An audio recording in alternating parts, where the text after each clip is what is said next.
आवेदन आपने भी किया है, दुमेड़ा गाँव से आप संबंध रखते हैं। कलायत के लिए क्या करने के इच्छुक हैं? इस बार मैं 100% आशावान हूँ कि भी टिकट हमारे को मिलेगी। मेरे से सीनियर कोई कलायत के जितने टिकटार्थी हैं, मेरे से सीनियर कांग्रेस का कोई टिकटार्थी है ही नहीं। मैंने तो उस टाइम दरी बिछाई है जब कांग्रेस का नाम लेने वाला कोई कलायत में नहीं था। होर्डिंग बैनर हमने नहीं देखे कि रामपाल राणा जी कहीं बैनरों पे नज़र आए हों उस तरीके से। मैं ईमानदार हूँ, सच्चा हूँ, मैं झूठ नहीं बोलता। जो कहता हूँ वो काम भी करता हूँ। और एक मन में है, जज्बा है काम करने का। मैं चाहता हूँ कि बार मौका मिले तो मैं काम करके दिखाऊं, लोगों को ये पता लगे भी विधायक क्या होता है। जाट बाहुल्य सीट होने के नाते क्या आपको लगता है कि वाकई की राजपूत समाज पे कांग्रेस आस्था जताएगी यहाँ पे? मेरा तो बचपन से लेके अब तक मैं जाट समाज में ही रहा हूँ। मेरी यारी दोस्ती मित्रता जो है जाट समाज में ही है, कॉलेज टाइम में भी, स्कूल टाइम में भी और उसके बाद भी।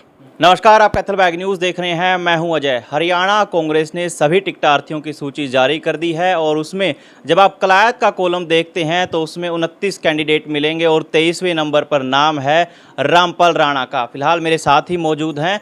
ये वो शख्स हैं जिन्होंने सन 1974 में कांग्रेस ज्वाइन की थी और वर्तमान में ये कांग्रेस की हरियाणा लीगल एडवाइजरी सेल के मेंबर भी हैं। तो फिलहाल इनसे जानते हैं कि ये कलायत के लिए क्या करने के इच्छुक हैं, क्योंकि भावी टिकटार्थी हैं और हो सकता है कि संभावित प्रत्याशी भी हों। बहुत बहुत स्वागत है जी। आपका स्वागत है, आपके चैनल का और आपके दर्शकों का, सभी को स्वागत है मेरी तरफ से। सैलजा के काफ़ी करीब हैं आप और 1974 से लेकर अब तक आपके एक बार इलेक्शंस का जिक्र करिए कि आपने कब कब कहाँ से फाइट किया है सर। नहीं, मैं 74 में 18 साल का हो गया था। जी। वैसे तो मैं जन्मजात ही कांग्रेसी हूँ, मेरे पिताजी भी कांग्रेसी थे। लेकिन 74 में मैं 18 साल का हो गया तो तब से मैं कांग्रेस पार्टी के लिए काम कर रहा हूँ। और 75 में जब भी यूथ कांग्रेस का शुरुआत हुई थी तो मैं यूथ कांग्रेस का सदस्य बन गया था। तो लगातार मैं कांग्रेस पार्टी के लिए ही काम कर रहा हूँ। तो आवेदन आपने भी किया है, दुमेड़ा गांव से आप संबंध रखते हैं। कलायत के लिए क्या करने के इच्छुक हैं? मैंने भी आवेदन किया है। आवेदन तो बहुत साथियों ने और भी किया है और सभी का अधिकार है आवेदन करने का। लेकिन मैं ये चाहता हूँ कि भाई कलायत हमारा क्षेत्र है जो अति पिछड़ा क्षेत्र है और इसमें बहुत ही विकास कार्य करने की ज़रूरत है। मैं ये चाहता हूँ अगर मेरे को मौका मिलता तो मैं कलायत को बुलंदियों पर लेकर जाऊँ। कलायत में सभी तरह की सुविधा हो जो दूसरे क्षेत्रों में है, तो इसी तरह से कलायत का भी विकास हो। टिकटार्थी कुछ ज़्यादा हो गए हैं, क्या लगता है? नहीं, चलो टिकट तो एक नहीं मिलना है। टिकटार्थी तो दूसरे हलकों में 40-40, 50-50 भी हैं, लेकिन टिकट तो एक नहीं मिलना। पार्टी जिसको टिकट देगी तो इलेक्शन तो वही लड़ेगा। आप कितने आशावान हैं इसको लेकर के कि टिकट आपको मिलेगी? इस बार मैं 100% आशावान हूँ कि भी टिकट हमारे को मिलेगी। कारण?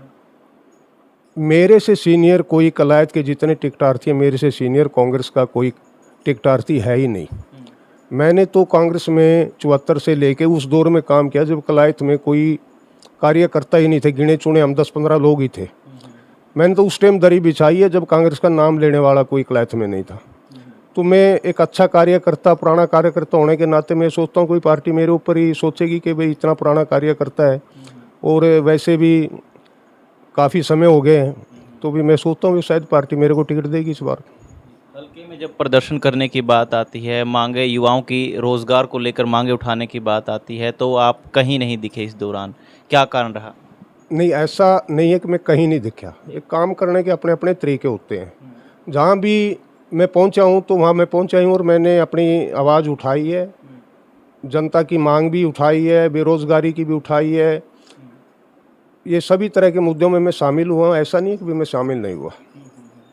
क्या अभी आपका कुछ प्रचार जारी है, क्योंकि होर्डिंग बैनर हमने नहीं देखे कि रामपाल राणा जी कहीं बैनरों पे नजर आए हैं उस तरीके से अभी? बैनर मैं 2009 से टिकट मांग रहा हूँ। 2009 में भी मैंने टिकट मांगा, 14 में भी मांगा और 19 में भी मांगा। मैंने सभी wall painting, hoarding, poster, banner, नुक्कड़ सभाएं सभी की है और सभी गांवों में हमारे पास हमारे कार्यकर्ता हैं, उनसे टच में रहते हैं, लोगों के सुख दुख में आते जाते हैं। और वैसे भी जब से ये इलेक्शन का आया तो गांवों में आना जाना है, अपने साथियों से मिलते हैं। सभी साथी उत्साहित हैं, इंतज़ार में हैं कि भाई एक बार आप टिकट लेके आओ, हम तैयार हैं। भाजपा की कार्यशैली को कैसे देखते हैं आप कलायत के अंदर? कलायत के अंदर भारतीय जनता पार्टी से विधायक रही है, श्रीमती कमलेश डांडा मंत्री रही है, लेकिन वो काम नहीं कर पाई। कलायत के अंदर बीजेपी से कोई काम नहीं हुआ। जो काम ही हुए हैं ये तो पीछे की कांग्रेस के टाइम के जो उद्घाटन हुए थे या घोषणा हुए थे उन्हीं पे काम हुआ है। बीजेपी कोई कलायत में काम, ये तो सड़क भी नहीं बनवा पाई पूरी तरह से, सारी कलायत की सड़कें टूटी पड़ी हैं, रोजगार नहीं दिलवा सके। बाकी और तो क्या विकास कार्य कुछ कर ही नहीं पाई। कुछ कोरोना आ गया, कुछ एजिटेशन हो गया, तो इसकी हिम्मत ही नहीं थी भी गांवों में चली जाए, तो कोई काम नहीं कर पाई है भारतीय जनता पार्टी। ये 100% फेल हो गई है और लोग कांग्रेस की तरफ देख रहे हैं भी कांग्रेस की सरकार आए तो कलायत में विकास कार्य हो। आप में ऐसा क्या करिश्मा है रामपाल जी कि लोग आपको चुनेंगे या आपके ऊपर विश्वास जताएंगे? देखो, मैं तो अपने को ये सोचता कि मेरी नीयत है जो काम करने की है। मैं ईमानदार हूँ, सच्चा हूँ, मैं झूठ नहीं बोलता, जो कहता हूँ वो काम भी करता हूँ। और एक मन में है, जज्बा है काम करने का। मैं चाहता हूँ कि बार मौका मिले तो मैं काम करके दिखाऊं, लोगों को ये पता लगे भी विधायक क्या होता है। विधायक के पास लोग नहीं आएंगे, विधायक लोगों के पास जाएगा, मेरी ये सोच है। अगर मैं विधायक बनता हूँ तो लोगों के पास मैं जाऊँगा, लोग मेरे पास नहीं आएंगे। दूसरा, जो ये हाथों में सबके बहू बेटियों के बुजुर्गों के हाथ में पॉलीथीन इस बीजेपी सरकार ने दे दी, ये पॉलीथीन नहीं रहेगा किसी के हाथ में, सबके घर बैठे काम होंगे। जो पोर्टल हैं, जो नाजायज़ पोर्टल हैं तंग करने के, इन पोर्टलों को सबको बंद कर दिया जाएगा। तो मेरे कुछ ऐसा करने की, बेरोज़गारी की, महंगाई की, सड़क व्यवस्था, हेल्थ की व्यवस्था, पानी की व्यवस्था, बिजली की व्यवस्था, इन सब पे काम करने का मेरा मन है। तो इसलिए मैं चाहता हूँ कि मेरे को एक बार काम करने का मौका मिले ताकि मैं काम करके दिखाऊं और जनता को ये पता लगे कि विधायक चीज़ क्या होती है और क्या कर सकता है। मैं जनता को ये बताना चाहता हूँ। जाट बाहुल्य ये सीट है रामपाल जी, और जाट बाहुल्य सीट होने के नाते क्या आपको लगता है कि वाकई की राजपूत समाज पे कांग्रेस आस्था जताएगी यहाँ पे? देखो, ये तो हाईकमान का काम है। मेरी व्यक्तिगत जो राय है कि भी मेरा तो बचपन से लेके अब तक मैं जाट समाज में रहा हूँ। मेरी यारी दोस्ती मित्रता जो है जाट समाज में ही है, कॉलेज टाइम में भी, स्कूल टाइम में भी और उसके बाद भी। तो मेरे को नहीं लगता कि यहाँ समाज की कोई बात आई, मेरे को टिकट मिलता है तो जाट समाज अग्रणी होकर मेरे को वोट देगा। मैं तो इतना कह सकता हूँ। फिर भी आप घूम रहे हैं कलायत के अंदर, कोई मेन जड़ जिसको आपको लगता है कि प्राथमिकता के आधार पर इस चीज़ पर काम होना चाहिए? प्राथमिकता के आधार पे तो सबसे पहले तो कलायत के अंदर पीने के पानी की व्यवस्था होनी चाहिए, जो कि ट्यूबवेलों के नीचे पानी अच्छे नहीं है। नहर के पानी की व्यवस्था हर गांव में होनी चाहिए, सबसे पहले तो ये है। हेल्थ की होनी चाहिए, हॉस्पिटलों में डॉक्टर नहीं है, डॉक्टर होने चाहिए। और एक सबसे बड़ी बात है रोज़गार की। कलायत हलके के जो हिस्से का रोज़गार था वो नरवाना, उचाना और सरसा में जाता रहा है। तो मैं ये चाहता हूँ भी हमारा हल्के कलायत के हिस्से का जो रोज़गार है ना हमारे कलायत में आए, हमारे बच्चे भी आत्मसंपन्न हो और हमारे हल्के के गाँव में भी उन घरों में चूल्हा जले जिनके बच्चे नौकरी में आएंगे, तो अपना अधिकार, अपना हक हल्के के अंदर लेके आएंगे। ये मेरी प्राथमिकता रहेगी। एक लेग पुलिंग की समस्या अक्सर देखने को आती है कलायत में, जब भी चुनाव होता है, टांग खिंचाई जिसको हम बोलते हैं। आप अलग गुट से हैं, सैलजा गुट से या SRB गुट जो बोलते हैं जिसको, या फिर कहें कि एक हुड्डा गुट है, वो अलग खेमा है, उसके अलग नेता हैं। तो ये लेग पुलिंग की समस्या है, मतलब अगर आप पे आस्था जताती है पार्टी तो एक गुट है जो आपकी टांग खिंचाई भी करेगा। इसके लिए तैयार हैं पहले से? देखो, ऐसा है, लेग पोलिंग की बात तो तब आती है जब जनता वोट ना देना चाहती हो। जब जनता वोट देना चाहती हो तो लेग पोलिंग नहीं होती। MLA तो कांग्रेस का बनना है ना, सरकार भी कांग्रेस की बननी है, इसलिए लेग पोलिंग वाली कोई बात नहीं है। जब MLA कांग्रेस का होगा तो सरकार भी कांग्रेस की बनेगी, तो लेग पोलिंग वाली कोई बात नहीं। मैं नहीं समझता कि ऐसा कुछ होगा।